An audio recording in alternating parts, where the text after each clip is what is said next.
Her home burned to ash in 60 minutes. Her apartment flooded twice in the same week.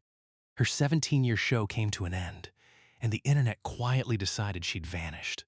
She hadn't. Behind one of the most familiar faces in American daytime TV sits a story most outlets got wrong. A woman who lost nearly every physical trace of her own history and turned that loss into something quieter and stronger. What does it mean to lose 40 years of handwritten notebooks in under an hour? What do you rebuild when the water comes back twice? How does a woman watched by 30 million people simply stop appearing? And why does she insist that she never actually left? To understand her answer, we need to rewind to where it all started. Some losses build slowly, over years of small erosions. Others happen inside a single hour. On August 9th, 2020, Rachael Ray was at her longtime home in Lake Luzerne, New York, a house she'd loved for 15 years, filled with art, photos, and 40 years' worth of personal notebooks, along with letters her mother had written her across decades. A neighbor spotted the fire first. The roof was already burning. Ray and her husband, John Cusimano, escaped safely, then stood outside and watched the house they'd been living and filming in disappear in about an hour. 15 years of memories, she later said. 40 years of notebooks, drawings, thoughts, my life's work gone in about an hour. What hurt most wasn't the structure. It was, in her words, losing the physical evidence that we exist. Worse still, her mother's letters, handwritten across decades by a woman who was 87 and legally blind by then, were destroyed completely. She didn't retreat from public view. Within weeks, she was speaking about it plainly, and soon after launched a program helping other families rebuild after house fires, turning her own devastating loss into direct, practical help for others. The house was eventually rebuilt by late 2021. But the letters, the notebooks, the 40 years, those don't come back.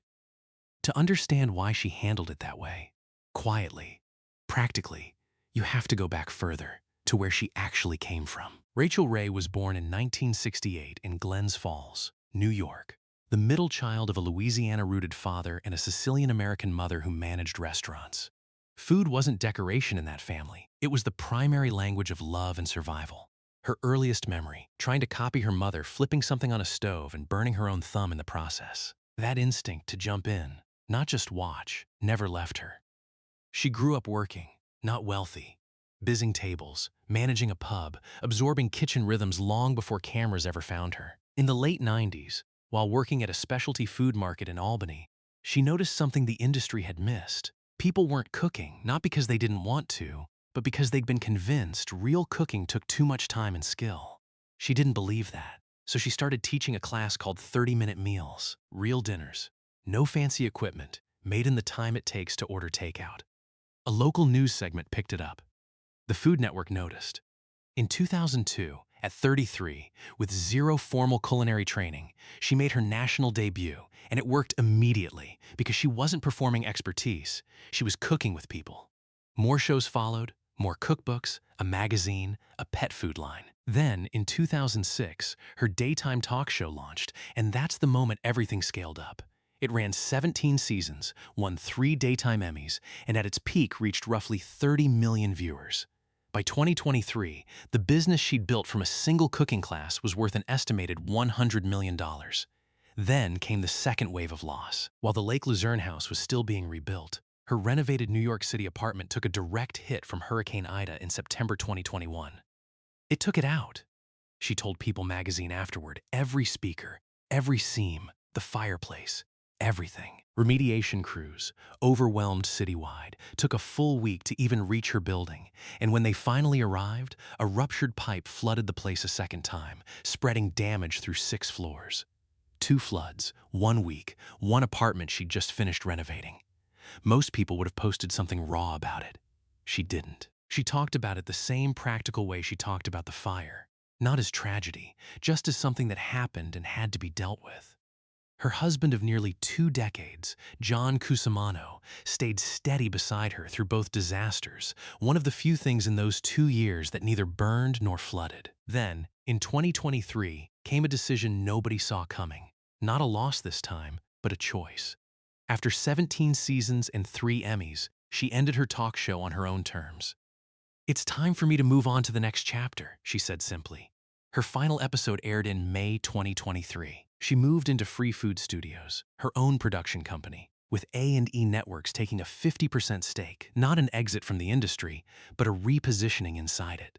New shows followed, Rachael Ray's Meals in Minutes and Rachael Ray in Tuscany, the latter reflecting the quieter Italian life she and John had been building since their 2005 wedding there. But online, the narrative twisted. Clips circulated in 2024 where fans thought her speech sounded different.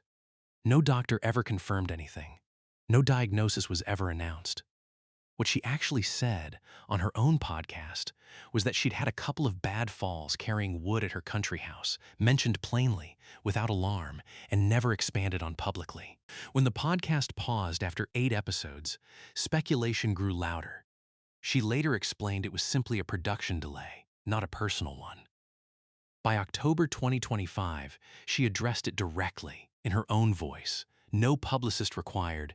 I never left. I just switched over to A&E and new partners. That's all. 7 words that answered 2 years of noise. She'd split her time between Italy and New York, leaned into the quieter pace she and her dog both preferred, kept producing, kept showing up to causes she cared about. Not a woman in crisis, a woman in transition. There's a through line in her story that doesn't need digging up. She shows up the way her mother did at a restaurant stove and her grandfather did in his garden, daily, without ceremony, because the work is there and people need feeding.